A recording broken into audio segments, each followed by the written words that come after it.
스가랴서 11장 같이 보시겠습니다.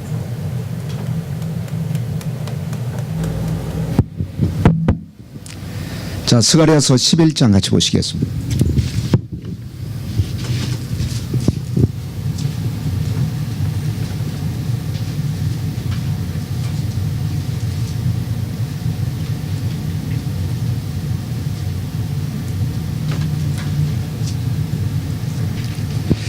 자, 1절에서부터 3절까지만 교독하도록 하겠습니다. 레바논아, 내 문을 열고 불이 내 백향목을 사르게 하라.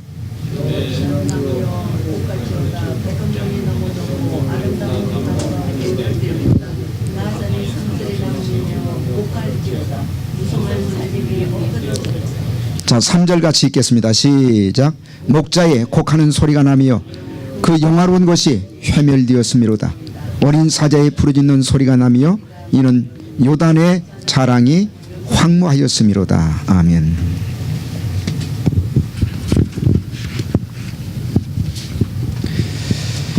우리가 지난 시간에 스가랴서 10장을 공부를 했습니다. 이제 오늘부터는 스가랴서 11장 내용을 같이 공부하도록 하겠습니다. 스가랴서 11장 전체의 제목은 선한 목자와 악한 목자입니다.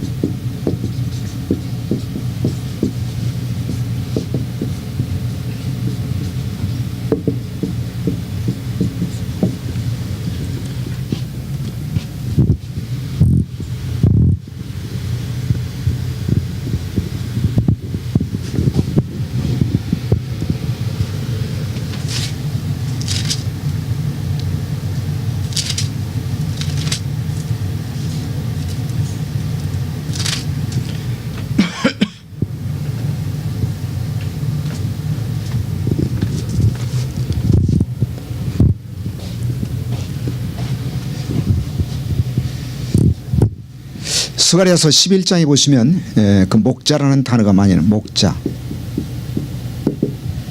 히브리 말로는 로예라는 단어입니다. 로예.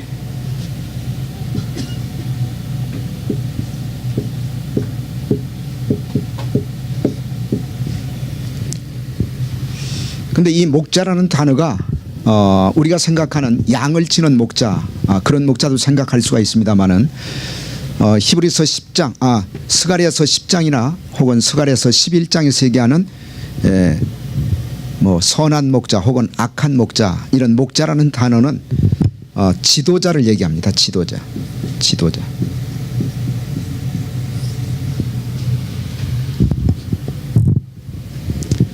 그 지도자를 스가랴서 10장과 11장에서는 목자라고 말씀하셨습니다. 목자. 그런데 목자는 두 종류의 목자가 있습니다. 선한 목자가 있고 악한 목자가 있죠. 마찬가지로 지도자도 두 종류의 지도자가 있습니다. 선한 지도자가 있고 악한 지도자가 있습니다. 선한 지도자가 있고 악한 지도자. 자, 이 땅에 존재했던 지도자들 가운데서 가장 위대한 지도자가 있다면 그분은 누굴까요? 예수님입니다. 예수님. 예수님이야말로 진정한 목자이시고, 그리고 선한 목자이시고, 그리고 참된 목자가 되십니다. 그런 의미에서 예수님은 이 땅에 존재했던 모든 지도자들 가운데서 가장 위대한 지도자고 가장 영광스러운 지도자예요. 그래서 여기에서 얘기하는 선한 목자라고 하는 것은 궁극적으로 누구를 가리키냐면 바로 예수님을 가리키고 있습니다.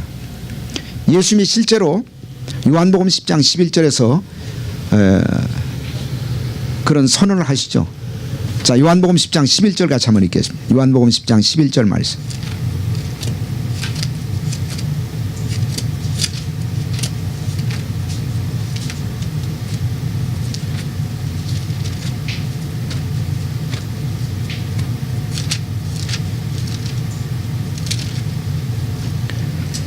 자, 같이 읽겠습니다. 요한복음 10장 11절 말씀. 자, 시작. 나는 선한 목자라. 선한 목자는 양들을 위하여 목숨을 버리거니와. 그 다음에 삭구는 목자도 아니요 양도 재앙이 아니라 이리가 오는 것을 보면 양을 버리고 달아나니 이리가 양을 늑탈하고 또 해치느니라. 자, 거기에서도 두 가지 종류의 목자를 말씀하셨습니다. 선한 목자, 그 다음에 사꾼 목자. 그러니까 사꾼 목자는 악한 목자죠. 악한 목자. 그런데 예수님은 어떤 목자에 해당된다고 말씀하셨습니까? 선한 목자라고 그래요. 선한 목자. 선한 목자의 가장 중요한 특징은 양들을 위해서 자신의 삶을 바치는 목자예요. 양들을 위해서 자신의 삶을 바치는 목자. 그래서 선한 목자는 양들을 위하여 목숨을 버리거니와. 그래서 필요하다면 목숨까지도 버릴 수 있는 목자. 그 목자가 바로 선한 목자고, 예수님은 실제로 그냥 말로만 자기가 선한 목자라고 말씀하신 것이 아니라 양들을 위해서 십자가에서 자신의 목숨을 버리셨습니다. 그런데 사꾼 목자는 이게 돈 주고 일하는 목자예요. 돈 주고 일하는 목자. 삭설 받고 일하는 목자이기 때문에 사실은 자기 양이 아닙니다. 그러니까 자기 양이 맹수가 추격해 오면 자기 양을 지키지 아니하고 자기 목숨을 보존하기 위해서 도망가 버리는 목자. 그 목자가 바로 사꾼 목자고, 그 다음에 악한 목자입니다. 악한 목자. 그런데 스가랴서 11장에 보시면 이 두 가지 유형의 목자, 선한 목자와 악한 목자에 관한 말씀이 기록되어 있습니다. 선한 목자와 악한 목자에 관한 말씀이 기록되어 있습니다. 이 스가랴서 11장은 세 개의 부분으로 나눌 수가 있습니다. 첫째는 구조입니다. 구조, 스트럭처, 구조. 첫째가 선민에 대한 멸망 예언.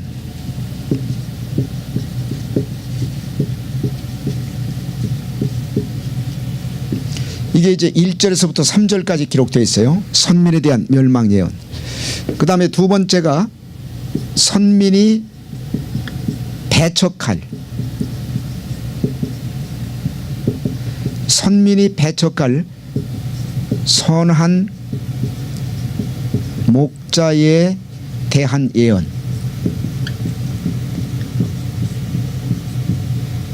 선민이 배척할 선한 목자에 대한 예언. 이 말씀이 4절에서부터 14절까지 기록되어 있습니다. 4절에서부터 14절. 그 다음에 세 번째는 악한 목자의 멸망입니다.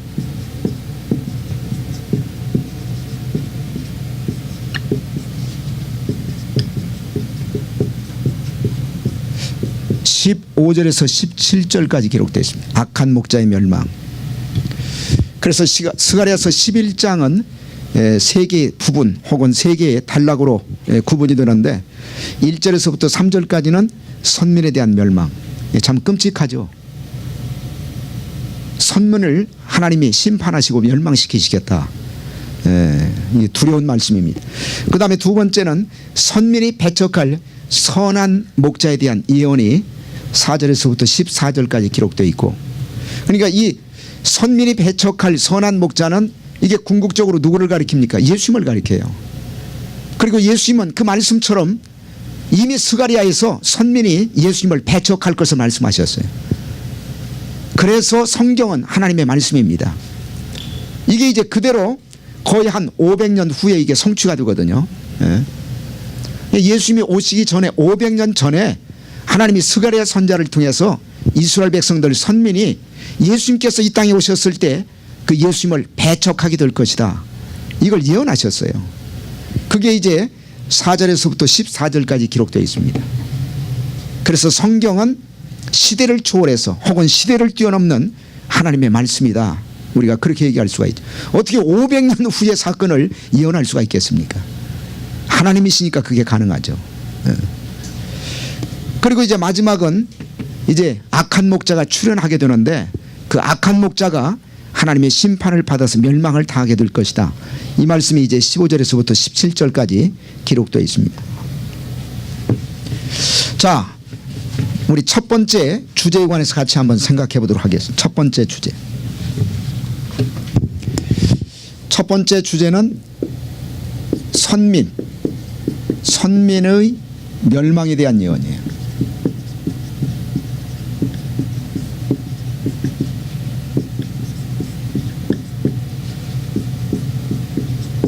선민의 멸망에 대한 예언.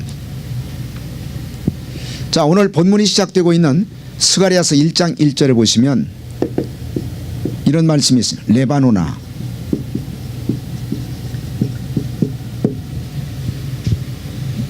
내 문을 열어서, 내 문을 열어서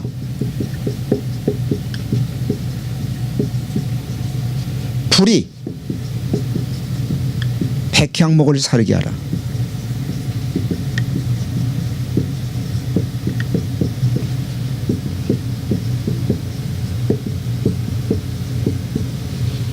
자, 1절 같이 한번 읽겠습니다. 1절 말씀. 자, 스가랴서 11장 1절 말씀. 자, 같이 읽겠습니다. 시작. 레바논아, 내 문을 열고 불이 내 백향목을 사르게 하라. 레바논아, 내 문을 열고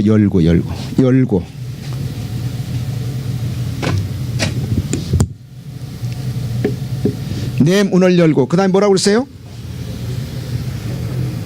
내 문을 열고 불이 내 백향목을 사르게 하라. 불이 내 백향목을 사르게 하라.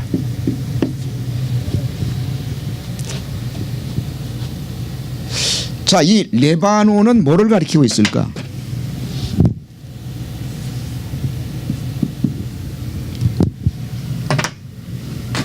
레바논은 이스라엘의 북쪽 경계입니다. 북쪽 경계.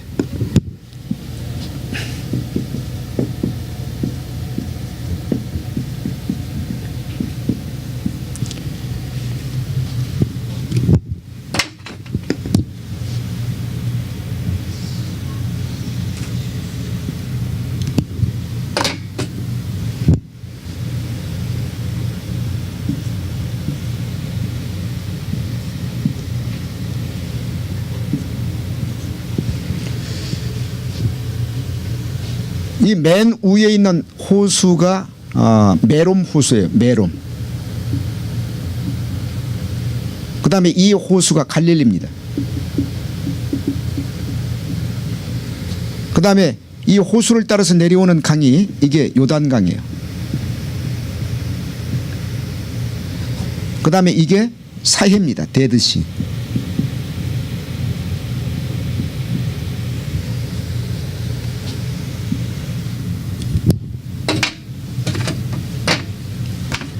근데 레바논은 어디를 가리키고 있냐면 이쪽을 가리키고 있어요. 이만. 이게 바로 레바논입니다. 레바논. 그래서 레바논은 이스라엘의 북쪽 경계예요. 북쪽 경계. 자, 여기에서 왜 하나님이 그 선민에 대한 멸망을 얘기하시면서 레바논아, 내 문을 열고 불이 내 백향목을 사르게 하라, 그렇게 말씀했을까? 레바논은 이스라엘 북쪽 경계로서 하나님의 심판이 북쪽에서부터 임한다는 것을 보여줍니다. 하나님의 심판이 어디에서부터 임한다고요? 북쪽, 북쪽.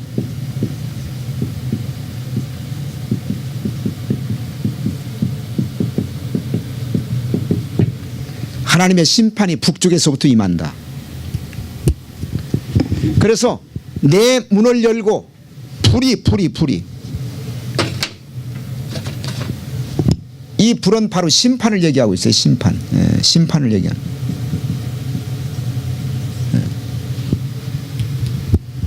그 다음에 내 백향목을 사르게 하라. 백향목은 이게 지도자를 얘기하고 있어요. 지도자. 자, 다시 말씀을 드립니다.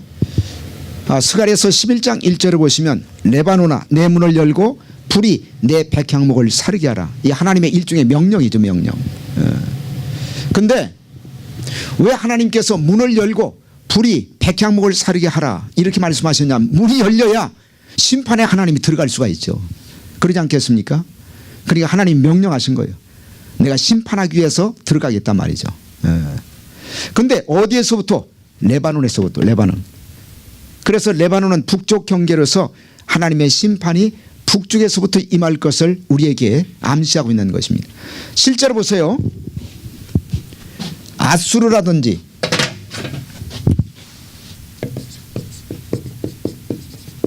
그 다음에 바벨론, 다 어디에 살고 있었습니까? 북쪽에 살고 있었어요. 그래서 이 우회로 이렇게 강이 흐르죠. 이렇게 강이 이렇게 쭉 흐르고 이게 이제 유프라데스 강이고 티그리스 강인데 이쪽에 이제 아수르가 있었어요. 아수르. 그 다음에 이쪽에 바벨론이 있었습니다. 바벨론. 그러니까 공격을 할 때는 이렇게 넘어와서 이렇게 공격을 했단 말이죠. 그래서 항상 하나님이 이스라엘 백성들을 심판하실 때는 북쪽에 살고 있는 이방 나라, 북쪽에 살고 있는 이스라엘의 대적들을 이용해 가지고 그들을 통해서 하나님이 이스라엘 백성들을 심판을 했어요. 그래서 레바노나 이렇게 말씀하신 것은 하나님의 심판이 북쪽에서부터 임한다. 그리고 이제 신약 시대에 AD 70년에 로마의 침략을 받아 가지고 예루살렘 멸망을 당하지 않습니까? 그래 가지고 전 세계로 이제 이스라엘 백성들이 흩어졌다가 1948년에 이스라엘이 다시 2000년 만에 그 나라의 독립을 선언하게 되는데 그 로마가 이스라엘 백성들을 멸망을 시켰을 때도 이 시리아 쪽에서 이 로마가 이쪽에 있지 않습니까? 이렇게 내려온 거예요. 이렇게. 그러니까 북쪽에서 내려온 겁니다. 이쪽이 지금의 터키고 터키 건너서 그리스가 있고 그리스 너머에 로마가 있었기 때문에 여기서부터 이렇게 내려온 거예요. 이렇게 내려온 거니까 결국은 이스라엘 땅에 도착했을 때는 북쪽에서부터 내려온 겁니다. 그래서 하나님의 심판은 언제나 북쪽에서부터 임합니다. 그리고 내 문을 열고 불이 백향목을 살게 하라. 그 불은 뭐냐면 이게 심판의 불이에요. 심판의 불. 불이 얼마나 무섭습니까? 여러분 저는 홍수보다도 이 불이 더 무서운 것 같아요. 홍수는 나중에 건질 것이라도 있죠. 근데 LA 같은 데 산불 난 거 보니까 이야 이게 그냥 뭐 완전히 그냥 다 태우고 지나가 버리니까 이게 건질 게 없어. 건질 게. 그리고 백향목을 사리게 하라. 이게 우리가 잘못 이해하게 되면 하나님이 무슨 뭐 산불을 놓는다는 얘기냐 그런 얘기가 아니고 이 백향목은 뭐를 가리킨다고요? 지도자를 가리키는데 이 지도자는 선한 지도자일까요? 악한 지도자일까요? 악한 지도자죠. 악한 지도자니까 하나님이 불로 심판하시겠다고 말씀을 하는 거예요. 자 여기 보시면 나무가 몇 개가 등장하고 있습니다. 첫째는 백향목이 등장하고 있고 백향목. NIV 성경에 찾아보니까 시다라고 돼. 시다. 그 다음에 잣나무가 등장해서 잣나무. 잣나무는 fine tree.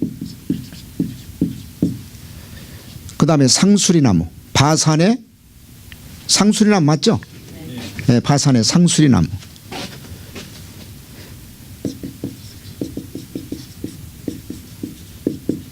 이건 오크라고 그랬어요.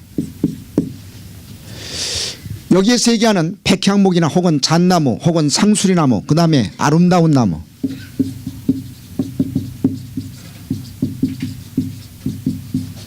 스테이틀리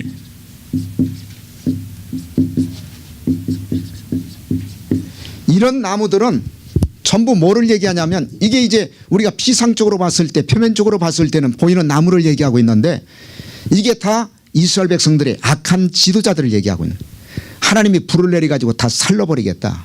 그러니까 하나님께서 악한 지도자들을 하나님의 심판의 불로 다 멸망시켜버리겠다 그 얘기입니다. 저 다니엘서 한번 찾아보세요. 다니엘서 4장.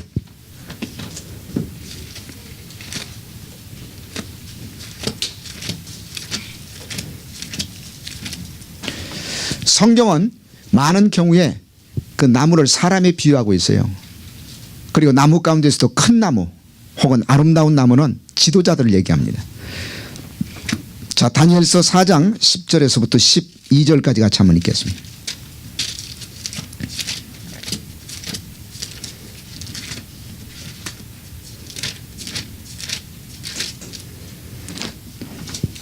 자 같이 읽겠습니다. 시작.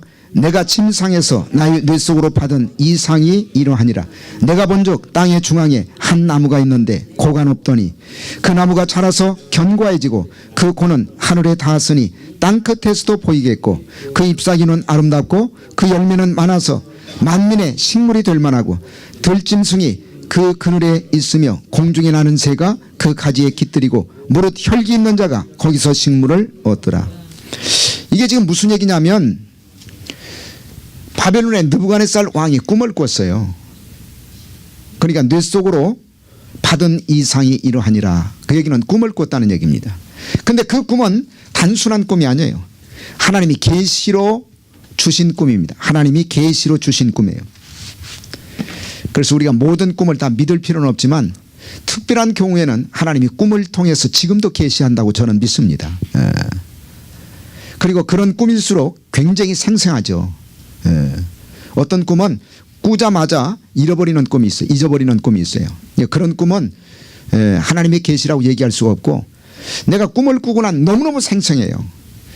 그런 생생한 꿈은 어떤 경우에는 하나님이 계시로 주시는 꿈일 수가 있다는 얘기입니다. 그러니까 지금 느부갓네살 왕도 꿈을 꿨는데 이게 하나님이 주신 계시입니다. 근데 그 꿈이 뭐냐면 땅 중앙에 큰 나무가 있었다. 그리고 그 나무가 더 자라가지고 하늘까지 닿을 정도로 그렇게 거대한 나무로 성장을 했다.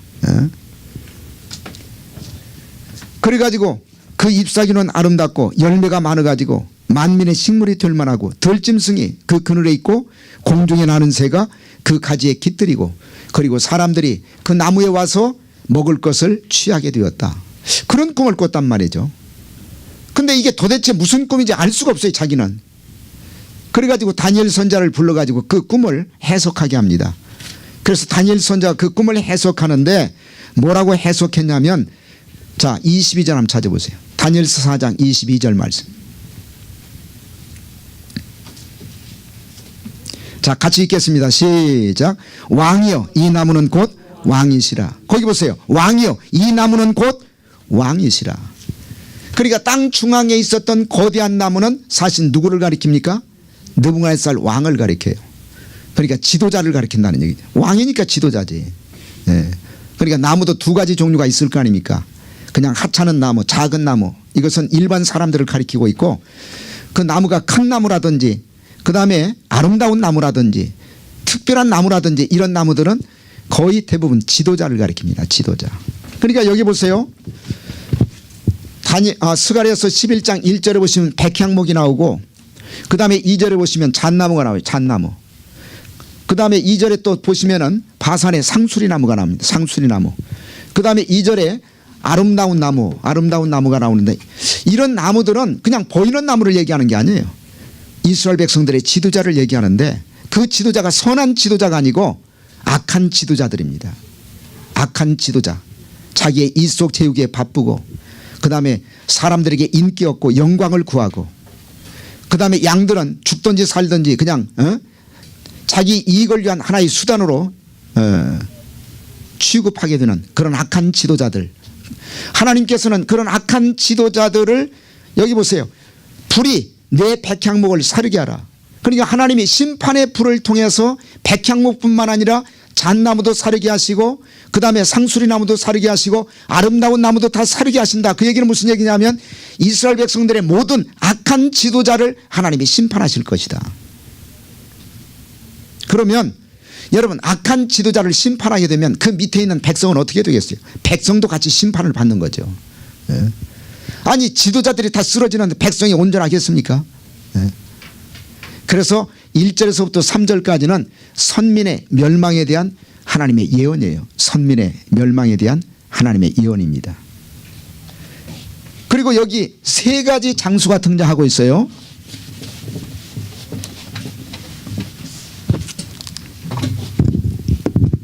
첫째가 레바논입니다. 레바논. 그래서 1절에 보시면 레바논아 그랬죠. 레바논. 그 다음에 두 번째 등장하고 있는 장수가 바산이에요. 바산.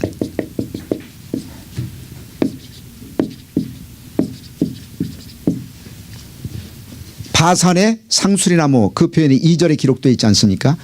3절에 보시면 또 요단이 나와요. 요단. 요단의 자랑거리 그 요단이 나옵니다.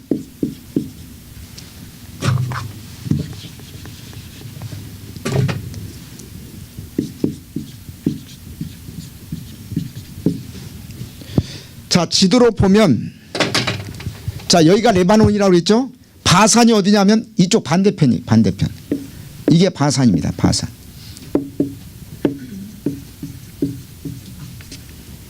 이게 레바논이고, 그 다음에 이게 이제 요단 아닙니까? 요단. 이게 요단이에요. 그래서 이 세 가지 지명은 레바논은 이스라엘의 북쪽 경계를 가리키고 있고, 그 다음에 바산은 이스라엘의 북동쪽 경계를 가리키고 있고, 북동쪽. 그 다음에 요단은 어디를 가리키고 있냐면 이스라엘의 동쪽 경계를 가리키고 있습니다. 그래서 레바논, 바산, 그 다음에 요단은 이스라엘 국토 전체를 가리키는 표현이에요. 전체를 가리키는 표현입니다. 자, 스가랴서 11장 한번 찾아보세요.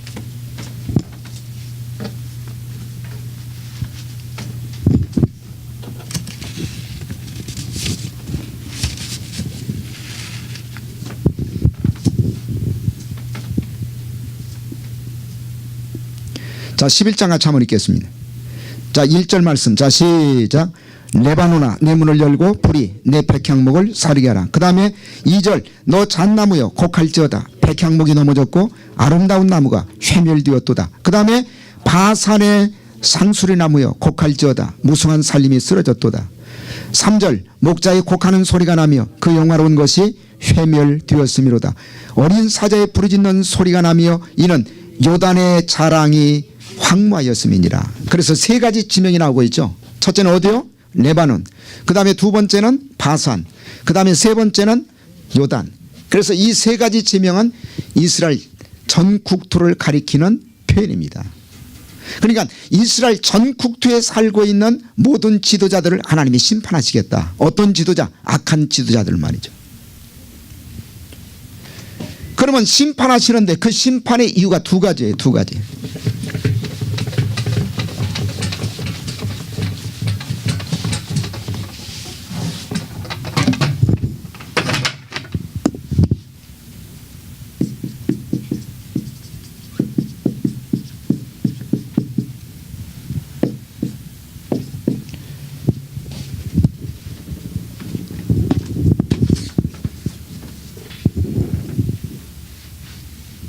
자, 3절 먼저 읽겠습니다. 3절. 자, 같이 읽겠습니다. 3절. 자, 시작. 목자의 곡하는 소리가 나며 그 영화로운 곳이 회멸되었도다. 그 영화로운 곳.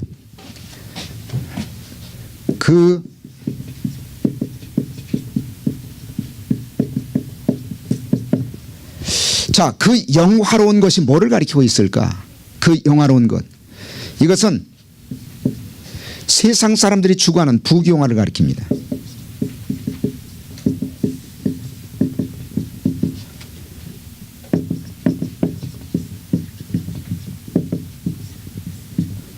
혹은 사람의 영광을 가리켜요. 사람의 영광.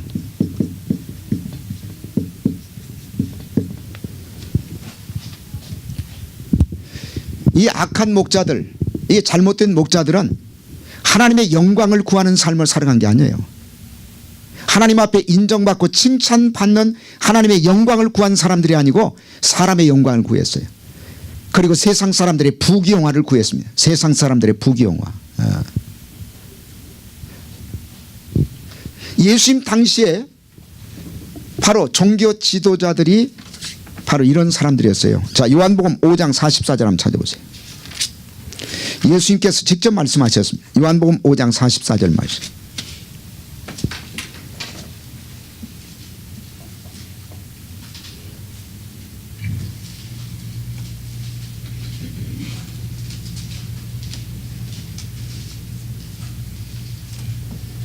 자, 같이 한번 읽겠습니다. 요한복음 5장 44절. 자, 시작. 너희가 서로 영광을 취하고 유일하신 하나님께로부터 오는 영광은 구하지 아니하니 어찌 나를 믿을 수 있느냐. 거기 보세요. 너희가 서로 영광을 취하고 유일하신 하나님께로부터 오는 영광은 구하지 아니하니. 그러니까 너희가 서로 영광을 취한다고 하는 것은 그 영광이 무슨 영광이냐면 사람들로부터 오는 영광이에요.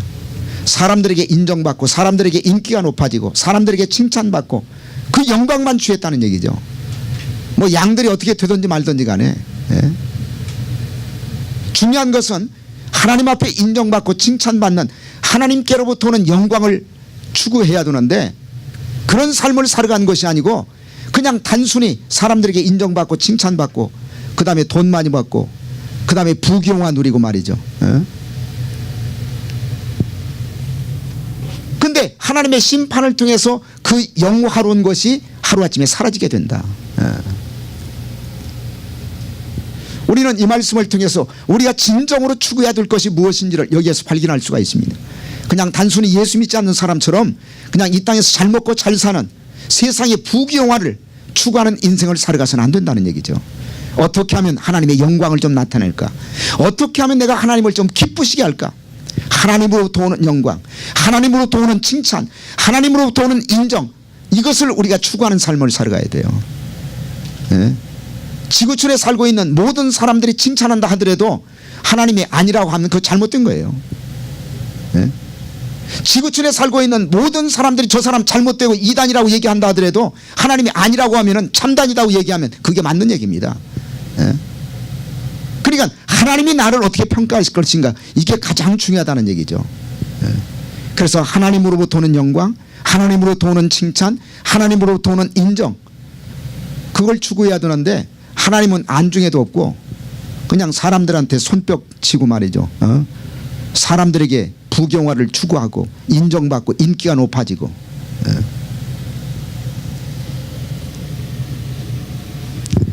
그 다음에 결정적인 이유는 뭐냐? 결정적인 이유는 바로 선한 목자를 배척하는 겁니다. 선한 목자.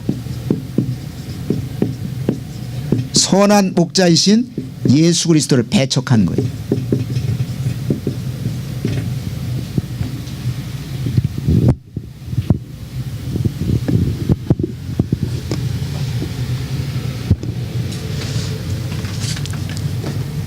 그래서 4절에서부터 14절까지 보시면 제가 이제 다음 시간에 말씀을 드리겠습니다마는 선민이 배척할 선한 목자에 관한 예언이 나와요. 그리고 그 말씀처럼 정확하게 예수님은 한 500년 후에 선한 목자로 이 땅에 오셨고 스가랴서가 예언한 말씀처럼 선민인 이스라엘 백성들에게 배척을 당하는데 제일 먼저 누구한테 배척을 당하느냐? 종교 지도자들에게 배척을 당해요. 예수님을 죽이려고 모의했던 사람들도 장로들하고 그 다음에 대제사장 다 지도자들입니다. 자, 마태복음 26장 한번 찾아보세요.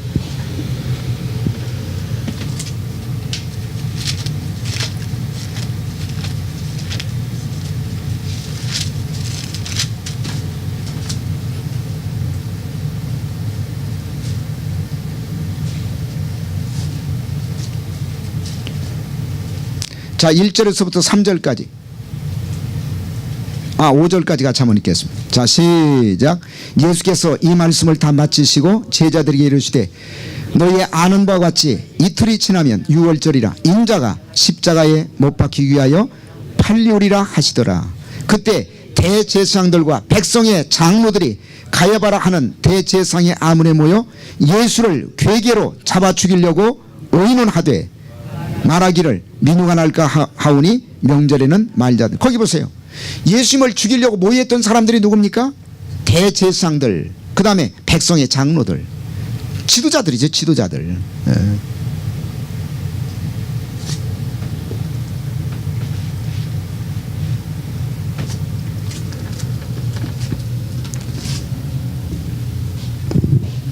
근데 오늘 본문 1절에서부터 3절까지 보시면 이게 이제 앞으로 예수님을 통해서 성취될 말씀이라면 이게 미래형으로 사용돼야 되는데 과거형으로 다 사용됐어요. 과거형. 한번 보세요. 자, 2절부터 같이 한번 읽겠습니다. 스가랴서 11장 2절부터. 자, 같이 읽겠습니다. 시작. 너 잣나무여 곡할지어다 백향목이 넘어질 것이다, 이렇게 얘기하죠. 그러니까 백향목이 넘어질 것이다. 앞으로 지도자들이 심판을, 악한 지도자들이 심판을 받게 될 것이다. 그러니까 백향목이 넘어질 것이다, 그렇게 해야 되는데 넘어졌고 과거형으로 말씀하고 있죠. 아름다운 나무가 회멸될 것이다, 그래야 되는데 회멸되었도다. 바산의 상수리 나무여 곡할지어다 무성한 살림이 엎드려질 것이다 이렇게 얘기하더는데 엎드려졌다. 그 다음에 3절에 목자의 곡하는 소리가 나며 그 영화로운 것이 회멸될 것이다 그래야 되는데 회멸되었음이로다. 그 다음에 어린 사자의 부르짖는 소리가 나며 이는 요단의 자랑이 황무하여질 것이다가 아니라 황무하였음이니라. 과거형으로 말씀하고 있죠. 과거형. 근데 실제로는 이게 한 500년 후에 성취가 돼요. 예수님 당시 때 말이죠. 그러면 왜 과거형으로 말씀을 했느냐? 이것을 예언적 과거라고 그래요. 예언적 과거.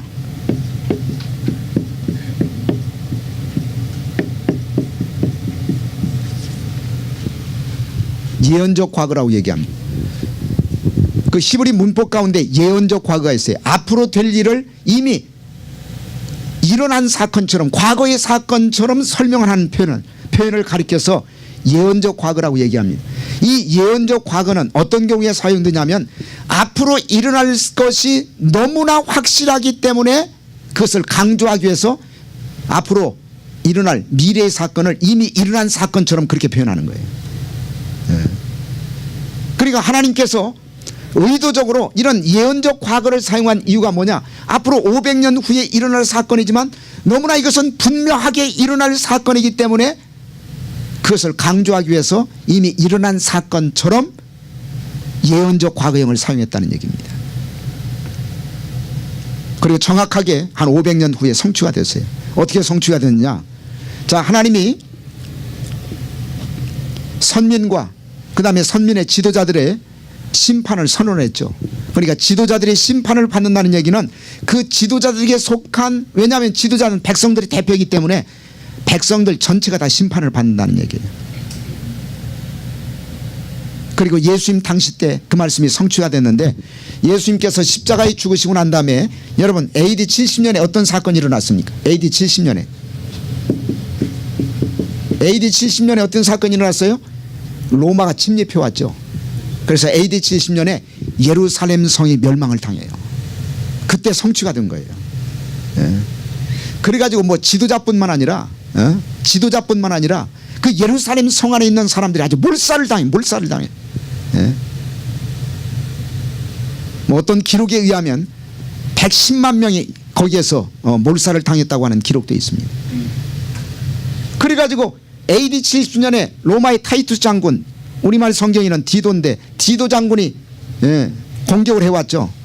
공격을 해가지고 AD 70년에 예루살렘 성이 멸망당하고 난 다음에 거기에서 살아남은 사람들이 어디로 도망갔냐면 어디로 도망갔습니까? 요새가 하나 있는데 마사다라고 하는 요새로 도망갔어요. 그 마사다라고 하는 요새가 내가 직접 가보니까 이렇게 생겼어요. 장구처럼 생겼어요. 이렇게.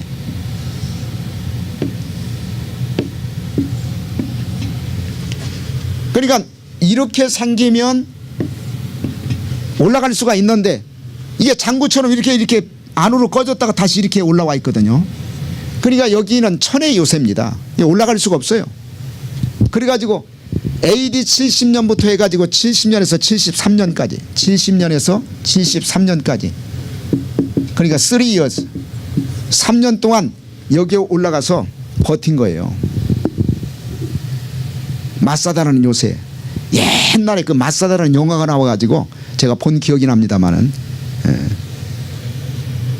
그래가지고 여기에 몇 명이 있었냐? 약 960명 가까이가 있었어요. 근데 이제 로마군이 가만히 보니까 이게 올라갈 수가 없어, 요새가. 그래가지고 어떻게 했냐면 토성을 쌓아요. 토성. 여기다 이렇게 토성을 쌓아. 이렇게 토성을 쌓아요. 그래서 토성에서 이렇게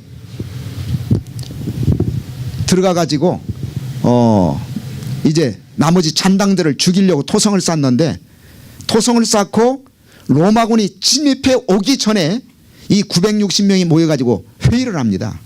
이제 우리는 꼼짝없이 죽었다. 3년 동안 버틴 것도 하나님의 은혜인데 로마군이 이제 토성을 통해서 이쪽으로 침입하게 되면 우리는 꼼짝없이 죽을 수밖에 없다.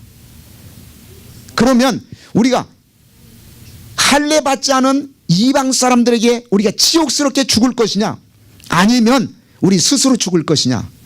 그래가지고 그 내부 회의에서 우리 스스로 죽자. 우리가 죽어도 할례 받지 않은 이방 사람들에 의해서 우리는 죽을 수가 없단 말이죠. 그래가지고 거기 있는 사람들이 서로 찔러가지고 죽인 거예요. A는 B 찔르고 B는 C 찔르고 C는 D 찔르고 말이죠. 예. 그래가지고 마지막에 몇 사람 남아있는데 그때 로마군이 침입해가지고 다 점령을 해버렸습니다. 그 나머지 몇 사람이 포로로 잡혀가지고 물어보니까 자기들끼리 다 죽여버린 거예요. 자살한 거죠, 자살. 그래서 지금도 이 마사다라는 장소는요, 학생들이라든지 군인들이 한 번씩은 꼭 가가지고 그 조국에 대한 충성을 다짐하는 장소가 됐어요.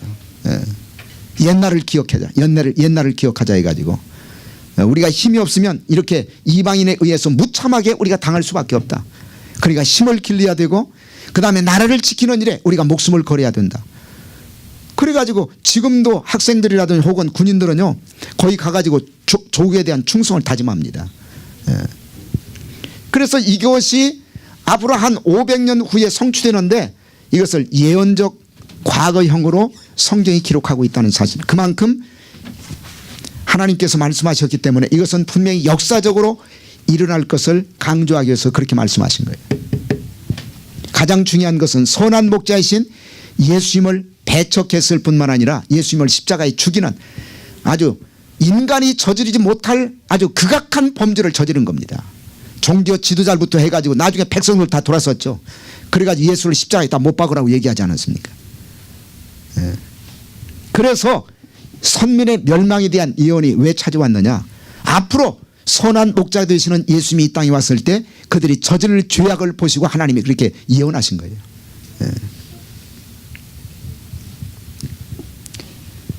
예수님을 영접하느냐 예수님을 배척하느냐가 우리의 영원한 운명을 결정합니다. 믿습니까?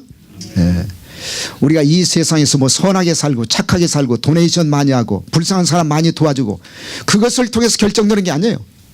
우리의 영원한 운명은 예수 그리스도를 영접하느냐 배척하느냐 거기에 달려 있습니다. 영접하는 사람들은 영생을 얻을 수가 있지만 배척하는 사람들은 영벌에 처해지게 돼요. 그리고 더 중요한 것은 우리가 입술로는 예수님을 영접했다고 고백하지만 우리의 삶으로 주님 말씀 앞에 순종하는 삶을 살아가느냐, 그것이 저와 여러분의 영원한 운명을 결정된다는 사실을 깨닫고 주님만 바라보시고 그 주님에게 소망을 두시고 그 주님을 위해서 남은 생애를 살아가시기를 주의 이름으로 축복합니다. 기도하시겠습니다. 살아계신 주님 감사합니다. 오늘도 주시는 말씀을 통해서 예수님을 배척한 선민 이스라엘 백성들의 그 무시무시한 하나님의 심판과 멸망에 관한 예언이 500년 후에 역사 속에서 그대로 성취되었다는 사실을 깨닫게 하시니 다시 한번 감사하면서도 우리가 이 말씀 앞에 우리 자신의 모습을 성찰할 수 있도록 은혜를 도하여 주시옵소서. 내가 예수님을 믿고 따른다고 하면서도 그분의 말씀 앞에 순종하는 삶을 살아가는지, 우리는 입술로는 고백하지만 삶으로는 배척하는 삶을 살아가고 있는 것은 아닌지 다시 한번 우리 자신의 모습을 돌아보게 하시고 하나님 앞에 온전한 순종을 통해서 그리스도만을 높이고 그리스도의 영광을 드러내게 하시고 그리고 그분에게 인정받고 칭찬받는 삶을 추구하게 하여 주옵소서. 살아계신 예수 그리스도의 이름 받들어 감사하며 기도드리옵나이다. 아멘.